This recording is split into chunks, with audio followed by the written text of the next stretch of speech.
Hello and welcome. This is the Astrology of the Week Ahead podcast. I'm your host, Chani Nicholas. And in this episode, we're talking about the week of June 24th. Okay, y'all, we just had that full moon in Capricorn over the last weekend. The full moon was on Friday, and we just had the solstice. And so there's just been this big energetic shift. We've just moved into a new season. So I want you to take a moment and think about what happened over the course of last Thursday, Friday, Saturday. And if you felt like there was, or if there was any big significant shift or change, or even a smaller but significant change, maybe in your focus, maybe in your energy level, maybe just in the way that you're approaching things, you might have felt a little bit of an unsticking. You know, like there's those moments where like, okay, I think I've digested something. I think I've gotten through a hurdle. Something has cleared itself out of my system or maybe even of my life.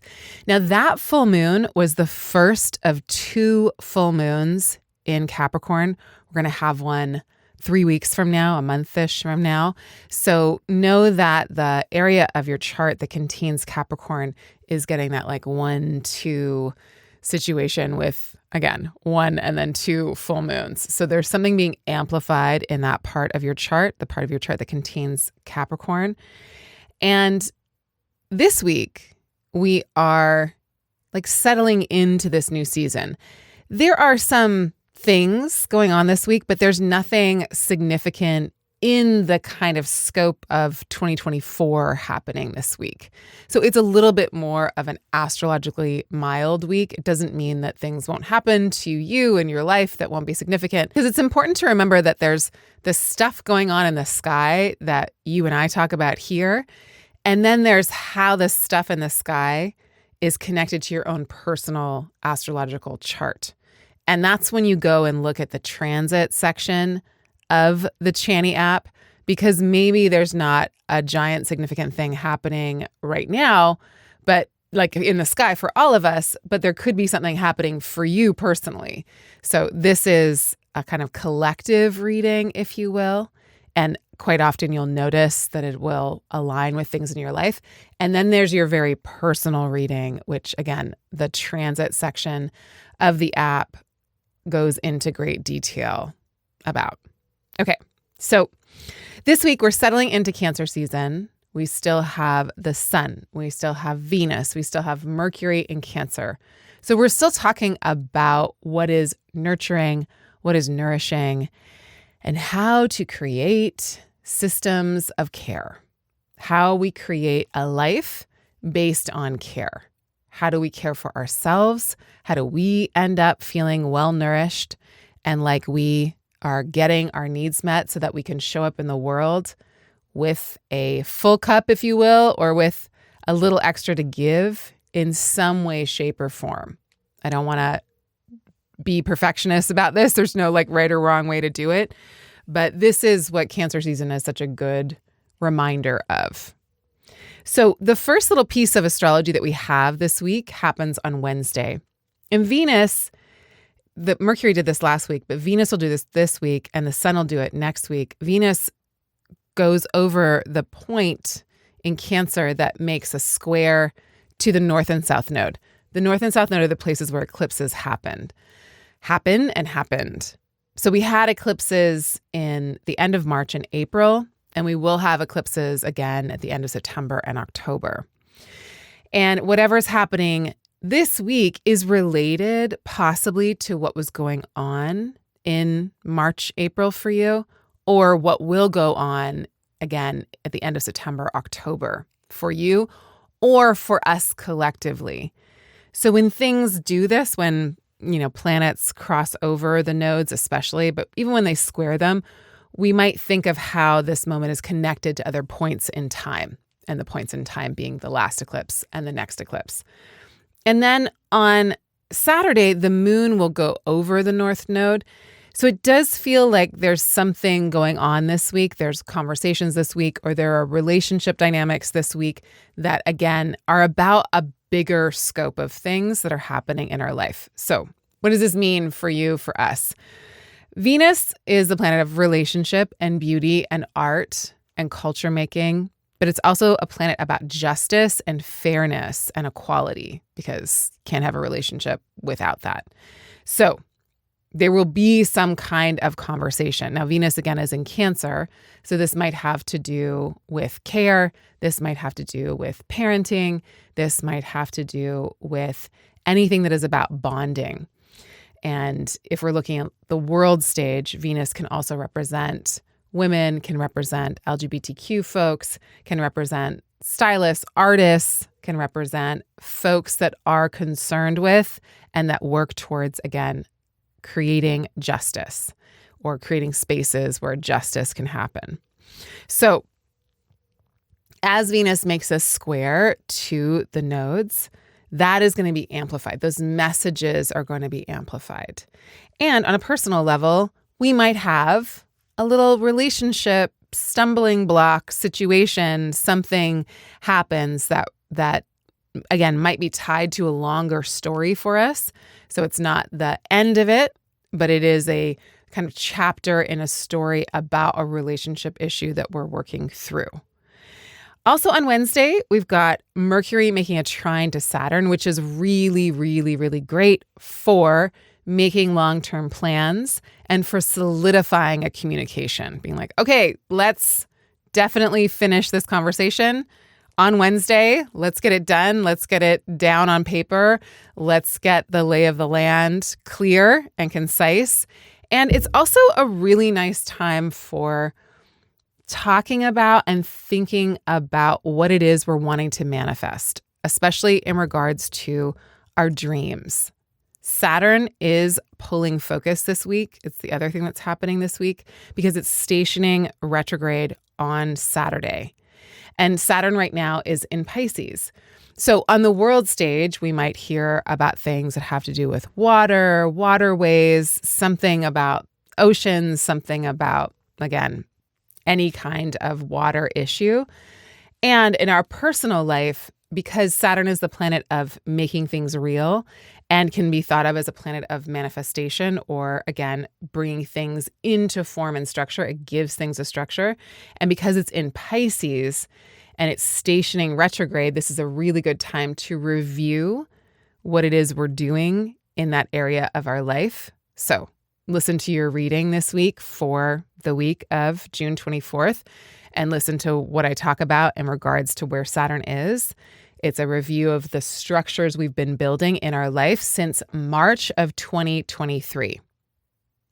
And the review is really important because, when we're trying to create something and bring something into form, it's important to review the form that we're working on because maybe the form and the function don't actually go together and we have to adjust the form a little bit so that it remains functional in our life. And on Wednesday, we're talking about something that we're wanting to bring into form and structure. It's a good day to have a conversation about what it is we're wanting to bring into reality. Then on Friday, Venus and Mars make a little sextile with each other, which is exciting and fun. And I love it for a Friday because it is adventurous in a way. I mean, Venus is in Cancer and Mars is in Taurus, so it's also quite cuddly. So maybe we get adventurous about our snacks and our naps.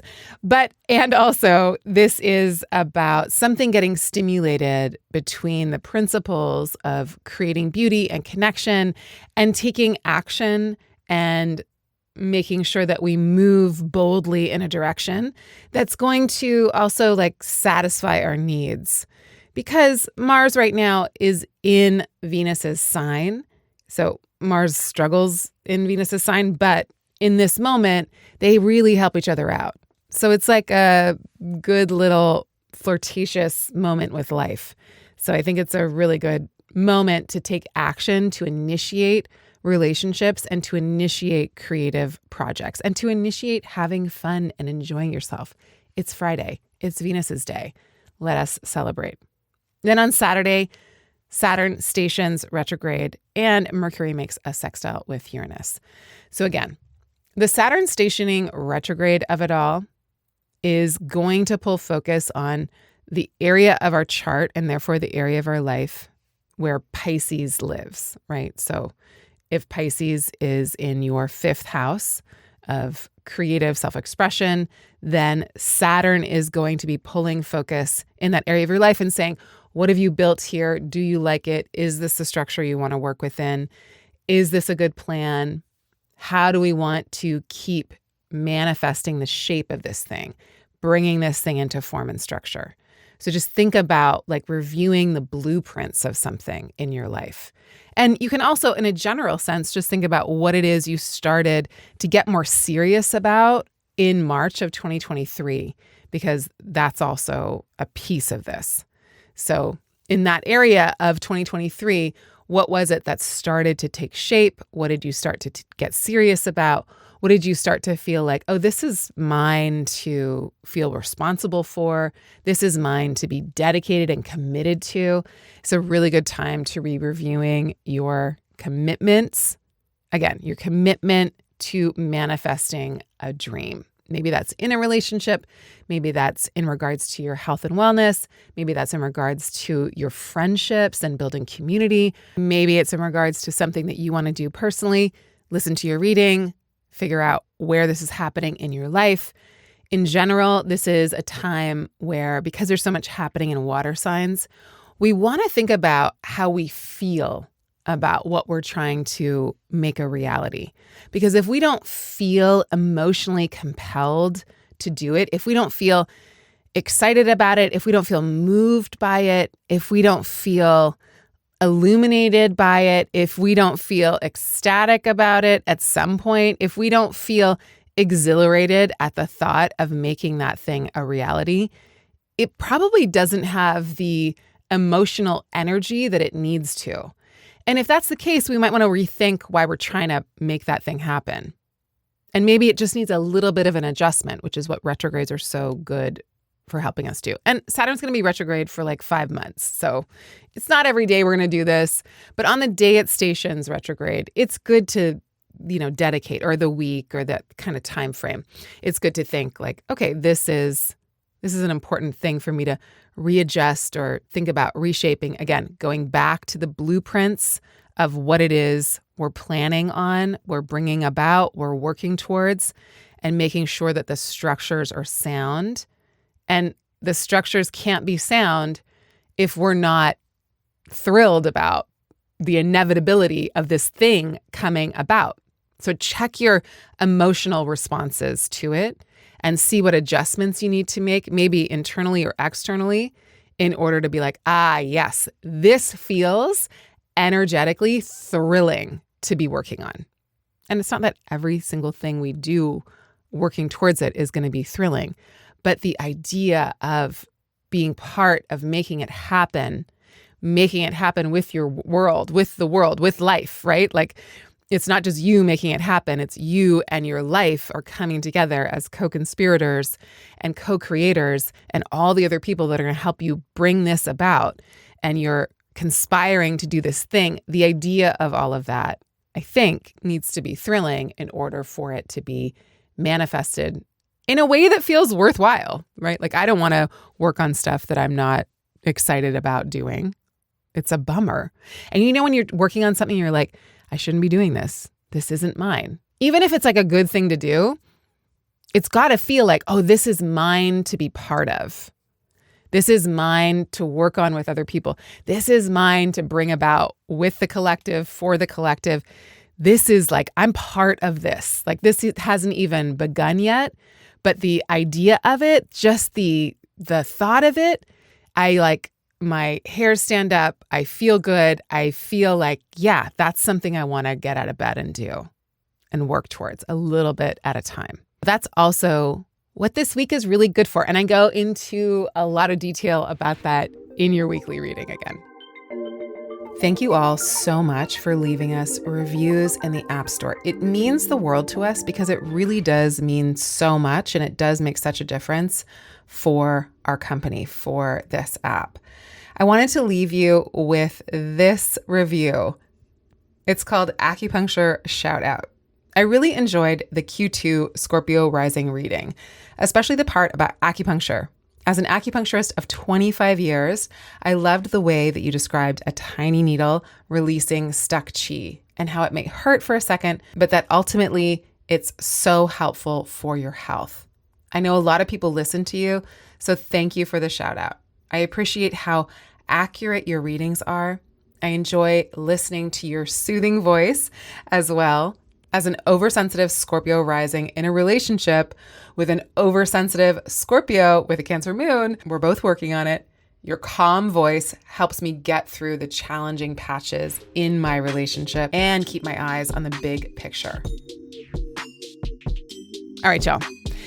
Next week, we have a really, really, really lovely new moon in Cancer. Always love a new moon in Cancer. This one just so happens to be sitting with Venus, which is extra lovely and gives it a little zhuzh, a little glam team glow up. So we love that. We're going to be working with it. Come back and we'll talk all about it. Until then, I'm sending you lots of love, many, many, many, many, many blessings. Take really good care of yourself and each other. Bye for now.